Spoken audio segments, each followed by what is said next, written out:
పరమేశ్వర రూపాన్ని మహర్షి గారు వర్ణించినటువంటి తీరును మనం జాగ్రత్తగా మనసులో ఉంచుకుందాము. ఏ మంచి దారికైనా సరే ప్రోత్సాహాన్ని ఇచ్చేటువంటి రూపం ఆ పరమేశ్వరుడి యొక్క రూపం.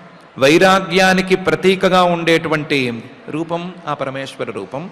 నశించిపోయే స్థిరత్వం లేనటువంటి ప్రాపంచికమైన విషయాల మీద ఏమాత్రం రాగం పనికిరాదు అని మనకు బోధించేటువంటి రూపం పరమేశ్వర రూపం.